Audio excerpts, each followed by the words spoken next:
दोस्तों, मैं विशाल गिरी, आपका दोस्त, NLP life coach and leadership expert. आप सभी का फिर एक बार स्वागत है द लाइफ कोचिंग यूनिवर्सिटी में। दोस्तों, आज का हमारा टॉपिक है कि किसी भी प्रकार के फियर्स एंड फोबिया से हम छुटकारा कैसे पाएं। दोस्तों,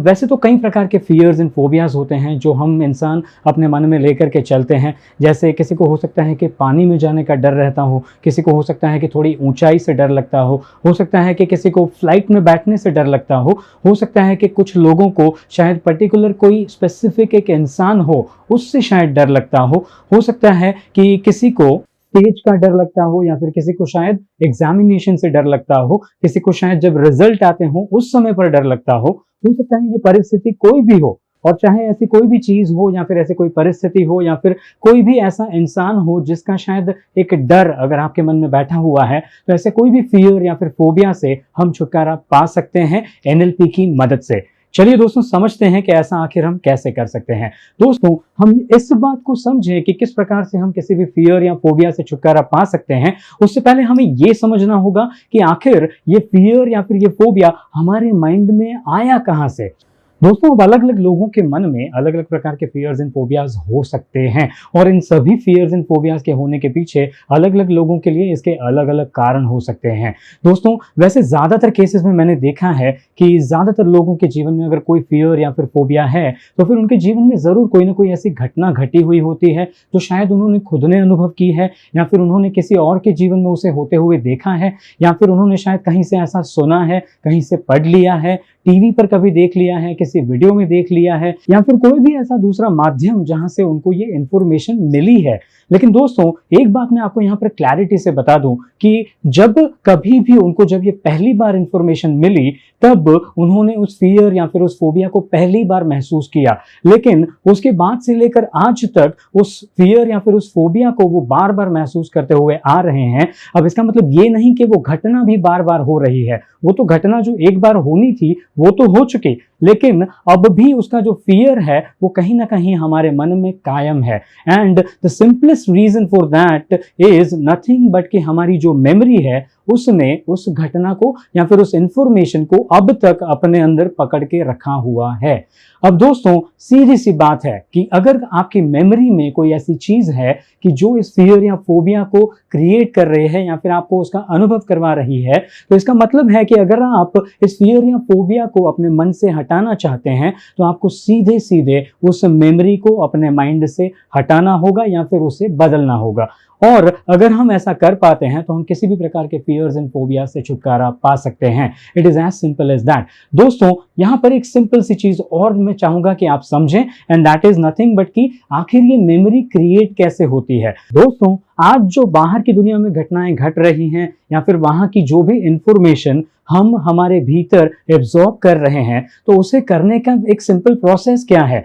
वो इंफॉर्मेशन हम किस माध्यम से हमारे भीतर एब्जॉर्ब कर रहे हैं। तो वो सारी इंफॉर्मेशन हम एब्जॉर्ब करते हैं बस हमारी 5 सेंसेस से, यानी कि या तो हम उस इंफॉर्मेशन को हमारी आंखों से देखकर, या फिर कानों से सुनकर, या फिर त्वचा से महसूस करके, या फिर भावनाओं से महसूस करके, या फिर हम हमारी स्मेल की सेंस से, या फिर हमारी टेस्ट की सेंस से हमें पता चलता है कि बाहर की कोई भी इंफॉर्मेशन क्या है, और उसी के हिसाब से हमारा माइंड उस इंफॉर्मेशन को एब्जॉर्ब करता है और बाद में उसे स्टोर कर लेता है, जिसे हम बाद में जाकर के मेमोरी कहते हैं। तो इसका मतलब है दोस्तों कि जो आपका फियर या फोबिया, उसकी जो भी घटना थी या फिर उसकी जो भी इंफॉर्मेशन आपको जहां कहीं से भी मिली हो, तो कहीं ना कहीं आपने इन 5 सेंसेस के माध्यम से ही उसे अपने अंदर जाने दिया है, और जिसके बाद आपके माइंड ने उसका एक मेमोरी क्रिएट किया है। It is very simple to understand. दोस्तों, तो यहां पर इसका एक और मतलब जान लीजिए कि जब ये सारी इंफॉर्मेशन आप अपनी सेंसेस से अपने भीतर जाने देते हैं,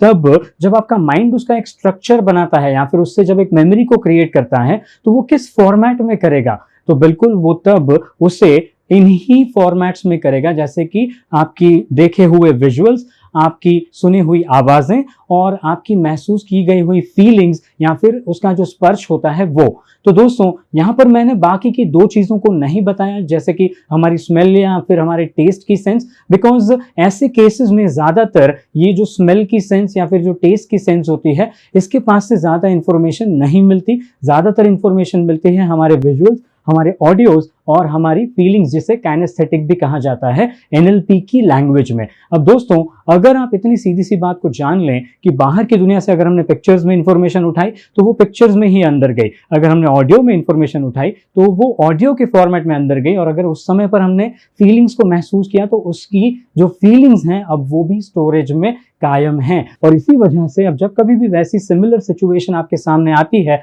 आपको फियर का अनुभव या फिर फोबिया का अनुभव होता है और आप सडनली घबरा जाते हैं और अनकंफर्टेबल महसूस करना शुरू कर देते हैं। तो दोस्तों, आज के बाद ऐसा ना हो, इसके लिए एक सिंपल सी चीज मैं चाहूंगा कि आप करें। और दोस्तों, वो सिंपल सी चीज बस यही है कि आपके भीतर वो जो मेमोरी पड़ी है, आपको जाके उसे याद करना है कि ऐसी सबसे पहली घटना जो भी आपको आज से पहले याद आती हो सकता है वो घटना कुछ महीनों पहले हुई हो या फिर हो सकता है वो कई सालों पहले हुई हो। मैंने ऐसे भी केसेस देखे हैं कि जहां पर किसी इंसान के माइंड में वो मेमोरी 10 साल की उम्र में अंकित हुआ था और आज 60 साल की उम्र में मेरे वर्कशॉप में आकर वो मुझसे कहते हैं कि मुझे लिफ्ट में जाने से डर लगता है, या फिर मुझे ऊंचाई से डर लगता है, या फिर मुझे इस पर्टिकुलर चीज से डर लगता है। और ऐसे केसेस में फिर हम सिर्फ और सिर्फ उनकी जो VAK यानी कि विजुअल ऑडिटरी काइनेस्थेटिक के फॉर्म में जो इंफॉर्मेशन उनके माइंड में पड़ी हुई है उसको बदलने में उनकी मदद करते हैं, और जिसके बाद उनका फियर और फोबिया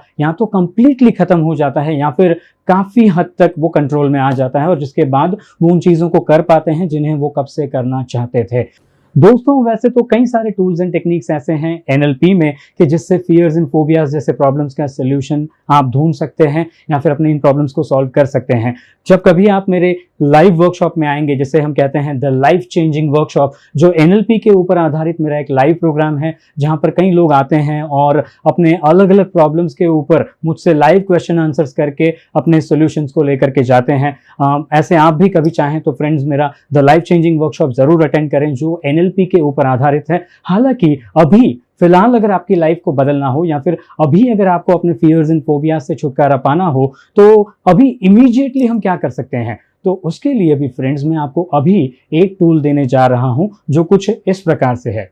अब मैं यहाँ पर आपको 2 टेक्निक्स देने जा रहा हूं, लेकिन दोस्तों मैं आपको जरूर कहना चाहूंगा कि आप उन टेक्निक्स को इस समय ना करें। पहले आप इस वीडियो को पूरा देख लें और उसके बाद डिसाइड करें कि आपके लिए कौन सा टेक्निक सूटेबल है, और उसके हिसाब से आप अपने लिए वो टेक्निक को चुन सकते हैं। दोस्तों, पहला टेक्निक कुछ इस प्रकार से किया जाना चाहिए कि आप अपने घर में कोई भी ऐसी जगह चुन लें जहां पर आपको 20 या 25 मिनट तक कोई भी आकर के डिस्टर्ब ना करे। दोस्तों, दूसरी बात यह है कि आप जब इस टेक्निक को कर रहे हो तब आप या तो इसे लेटे लेटे कर सकते हैं। कई लोगों को ये प्रॉब्लम होता है कि जब लेटे लेटे वो किसी टेक्निक को करना चाहते हैं तब उन्हें नींद आ जाती है और जिस वजह से वो टेक्निक प्रॉपरली कर नहीं पाते। अगर आपको भी ऐसी कोई समस्या है तो फिर आप इस टेक्निक को मैं जरूर सजेस्ट करूंगा कि बैठे बैठे ही करें। दोस्तों, जब इस टेक्निक को आप कर रहे होंगे तब आपको कुछ इस प्रकार से इमेजिन करना है। अब देखिए कि हम जो कुछ भी इसमें करने जा रहे हैं ये सिर्फ एक कल्पना भर है, जिससे हम आपके माइंड में जो पहले से एक मेमोरी है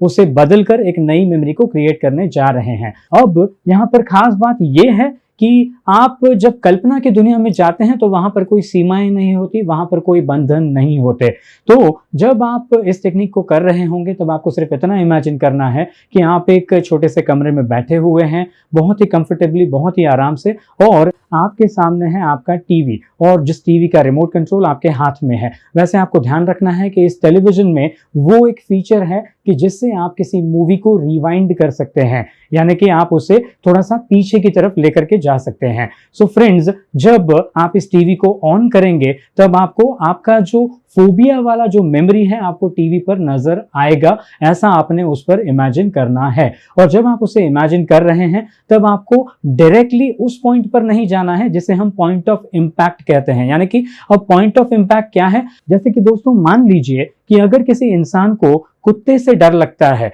तो मान लीजिए उसके मन में बैठी हुई जो मेमोरी है इसके बारे में वो ये है कि उसे किसी दिन किसी कुत्ते ने काट लिया था। अब जब वो इंसान इस मेमोरी को याद करेगा और अपने समय में पीछे जाएगा तब वो इस मूवी को कुछ इस प्रकार से देखेगा कि वो किस प्रकार से अपने घर से बाहर निकल रहे हैं, और उसके बाद वो लिफ्ट में एंटर कर रहे हैं, उसके बाद वो नीचे आ रहे हैं, और उसके बाद वो जब बिल्डिंग के कंपाउंड में पहुंचते हैं तब कहीं पीछे से कुत्ता आ रहा है, और जिस मोमेंट पे या फिर जिस पॉइंट पर आकर के कुत्ता उस इंसान को काट रहा है, उस पॉइंट को कहेंगे पॉइंट ऑफ इंपैक्ट। उसके पहले का जो मेमोरी है उसमें कोई भी फियर या फोबिया नहीं है, लेकिन फियर और फोबिया एग्जैक्टली कहां पर क्रिएट हो रहा है कि जब उस कुत्ते ने उस इंसान को काटा, उस पॉइंट से ये मेमोरी में जो फियर या फिर फोबिया की फीलिंग है वो जुड़ रही है। तो फिर हम हमारे माइंड को सिर्फ इतना सा चेंज करेंगे कि हम इस पूरी मूवी को सबसे पहले इसे म्यूट कर देंगे, यानी कि इसमें जो भी आवाजें सुनाई दे रही हैं वो उससे कंप्लीटली चली जाएंगी। और इस मूवी को देखते समय क्योंकि रिमोट कंट्रोल आपके हाथ में है,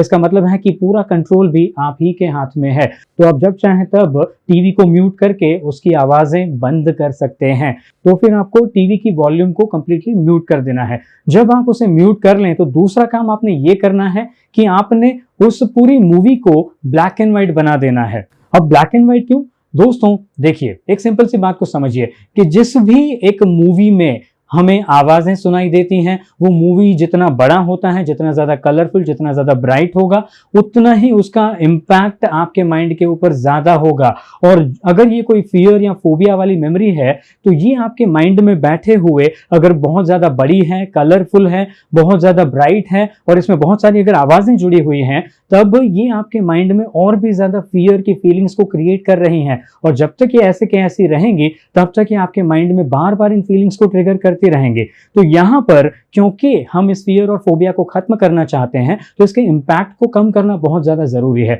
इसीलिए सबसे पहले मैंने आपसे कहा कि इसकी वॉल्यूम को कंप्लीटली म्यूट कर दीजिए। इस टीवी में जो आप कलरफुल पिक्चर देख रहे हैं तो उसे ब्लैक एंड व्हाइट कर लीजिए, और ब्लैक एंड व्हाइट जब एक बार हो जाता है तब फिर मूवी को आगे चलाना शुरू कीजिए और उसे पॉइंट ऑफ इंपैक्ट पर आने से ठीक पहले, यानी कि जैसे कि मैंने एक एग्जांपल दिया था कि किसी इंसान को कुत्ते का डर है और इसमें पॉइंट ऑफ इंपैक्ट जो है वो तब है कि जब वो कुत्ता जाकर के उस इंसान को काट लेता है। तो उस कुत्ते ने उस इंसान को काटा, इस पॉइंट से ठीक पहले आपको उस मूवी को पॉज करना है और पूरे मूवी को फिर से रिवाइंड करना है। अब से जब भी हर बार इस मूवी को देखेंगे तब हर बार उसे ब्लैक एंड व्हाइट में ही देखेंगे और हर बार उसे बिना किसी वॉल्यूम के देखेंगे और पॉइंट ऑफ इंपैक्ट से ठीक पहले तक देखेंगे, उस पॉइंट ऑफ इंपैक्ट को होने ही नहीं देंगे। अब ऐसा करने से क्या होता है? ऐसा करने से आप अपने माइंड को ये विश्वास दिला रहे हैं कि ये उस दिन जो घटना हुई थी वो कुछ इस प्रकार से हुई थी,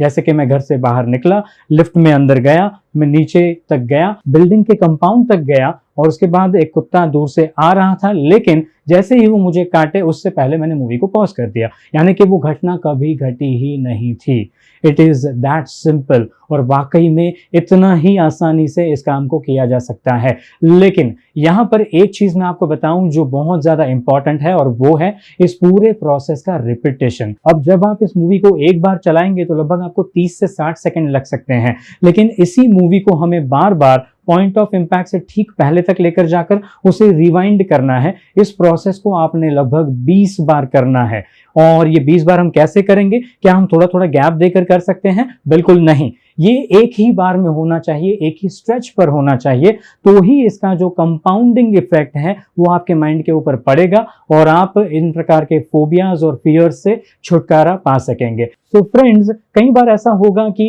आप में से ज्यादातर लोगों को इस एक 20 बार के सेट को करने से ही आपको तुरंत राहत मिल जाएगी और आपके माइंड से उस फियर और फोबिया का इम्पैक्ट कंप्लीटली खत्म हो चुका होगा। लेकिन आप में से कई लोग ऐसे भी होंगे कि जिन्हें एक बार में शायद हो सकता है 40% रिजल्ट मिले, 60% रिजल्ट मिले, 50% रिजल्ट मिले, तो उन्हें भी घबराने की कोई जरूरत नहीं है। देखिए, अगेन इसके रिजल्ट्स भी डिपेंड करते हैं कि हम कितनी अच्छी कल्पना करते हैं, कितना हम एब्जॉर्ब कर पाते हैं उस इंफॉर्मेशन को जो इस टेक्निक के दौरान आपका माइंड अपने भीतर एब्जॉर्ब कर रहा है। अब अगर आपको 20 बार का एक सेट करने से आपको 100% रिजल्ट ना मिले तो फिर आप एक काम करिए कि इसे आप दूसरे दिन एक और बार रिपीट कर लीजिए, यानी कि 20 टाइम्स का एक और सेट। और इसे आप शायद लगभग आने वाले 3 दिनों तक कंटिन्यूअसली दिन में सिर्फ एक बार आप करते रह सकते हैं। दैट इज 20 टाइम्स ईच, यानी कि एक सेट। इस प्रकार के 3 दिनों में 3 सेट आपको कंप्लीट करने हैं। अब अगर आप इस प्रकार से इसे करते हैं तो आई एम श्योर कि आप में से बाकी के लोगों को भी इसके परिणाम बहुत ही अच्छे मिलेंगे, लॉन्ग लास्टिंग और परमानेंट रिजल्ट्स आपको इससे प्राप्त होंगे। सो दोस्तों, ये था एक तरीका। अब दूसरा टेक्निक क्या है? अब दोस्तों, फियर्स एंड फोबियाज के लिए मैं आपको एक और टेक्निक देना चाहता हूं, और ये खास उन लोगों के लिए है जिन्हें किसी एक स्पेसिफिक इंसान से किसी प्रकार का फियर या फिर फोबिया है। अब ऐसे फियर्स एंड फोबियाज के लिए आपको बस इतना ही करना है कि आपको मन ही मन ऐसा कोई एक कार्टून कैरेक्टर चुनना है जो आपका फेवरेट हो। किसी के लिए हो सकता है वो मिकी माउस, किसी के लिए हो सकता है वो गूफी, किसी के लिए हो सकता है डोनाल्ड डक, किसी के लिए डोरेमोन, किसी के लिए टॉम या फिर जेरी, या फिर कोई भी ऐसा कैरेक्टर जो आपको पसंद हो और जिसे आप आसानी से याद रख सकें। आपको साथ ही साथ याद करनी है उनकी आवाज़, कि किस आवाज़ में वो अपना कम्युनिकेशन करते थे। एग्जैक्टली उसी आवाज़ को आपने याद रखना है। और तीसरी चीज़ जो आपने याद रखनी है वो है कि उन्हें देखने पर आपको कैसी फीलिंग्स आती हैं।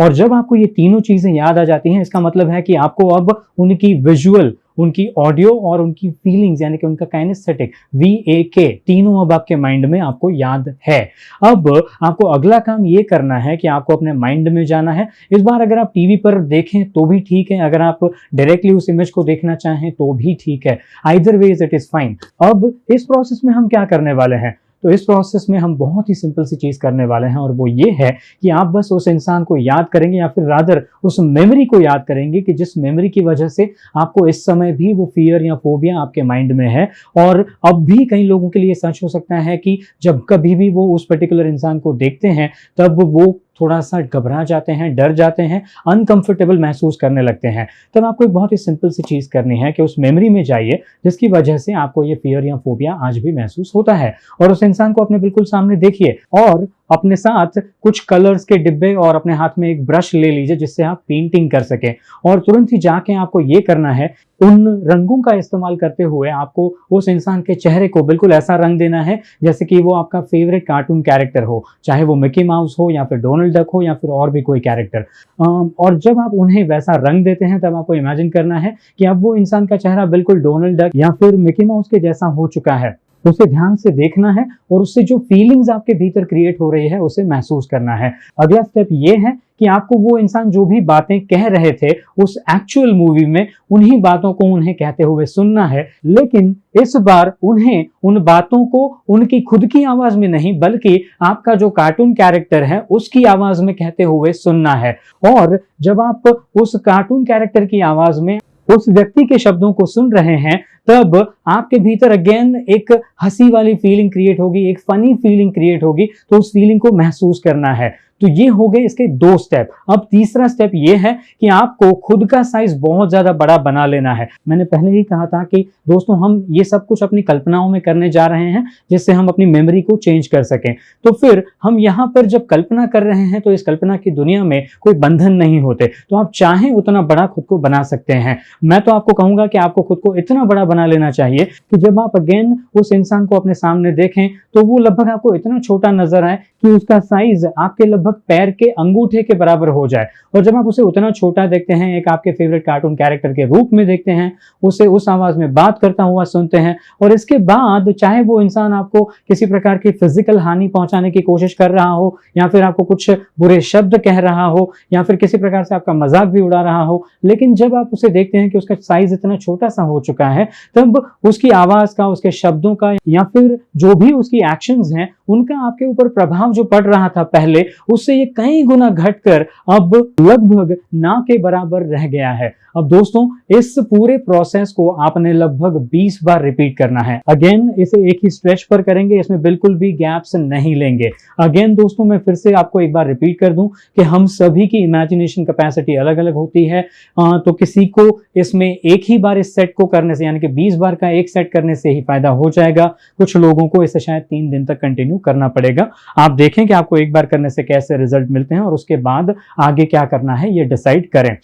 वैसे दोस्तों ये कुछ टेक्निक्स थी जो यहाँ पर मैंने शेयर की। वैसे जब आप मेरे द लाइफ चेंजिंग वर्कशॉप में आते हैं, जो मेरा NLP के ऊपर आधारित पूरा वर्कशॉप है, वहां पर आकर आप ऐसे कई टूल्स और टेक्निक्स अपने लिए सीख सकते हैं। आप उसके बाद लोगों को सिखा सकते हैं, अपने जीवन में परिवर्तन ला सकते हैं और लोगों की भी मदद कर सकते हैं। सो दोस्तों मैं ऐसी आशा करता हूं कि ये वीडियो आपके जीवन में जो भी फियर्स एंड फोबियाज हैं उन्हें हटाने में, उन्हें मिटाने में आपकी मदद करेगा, जिसके बाद आप खुलकर अपना जीवन जी सकेंगे और आप जो भी अपने जीवन में करना चाहते थे, जो काम कब से रुके पड़े हुए थे, उसे अब आप करना शुरू कर सकेंगे। दोस्तों ऐसे कई लोग आपके आसपास भी होंगे जिनके जीवन में वो किसी प्रकार के फियर्स या फोबियाज से गुजर रहे हैं। उनके साथ इस वीडियो को जरूर शेयर कर दीजिए। आप इन टेक्निक्स की मदद से अपने जीवन के कौन से फियर्स एंड फोबियाज को हटाने वाले हैं, आप ये कमेंट बॉक्स में लिख करके मुझे जरूर बताएं। दोस्तों इसी के साथ साथ आप कमेंट बॉक्स में मुझे ये भी बता सकते हैं कि ऐसे कौन से और वीडियोस आप अपने लिए पाना चाहेंगे द लाइफ कोचिंग यूनिवर्सिटी में, और मैं पूरा प्रयास करूंगा कि आपके लिए वो वीडियोस हम जल्द से जल्द बनाएं और आपको अवेलेबल करवाएं। तो दोस्तों हमेशा मेरा साथ देने के लिए, मुझे सपोर्ट करने के लिए और मेरे चैनल पर आकर मेरा उत्साह बढ़ाने के लिए मैं विशाल गिरी आपका बहुत बहुत आभारी हूं। Thank you very much.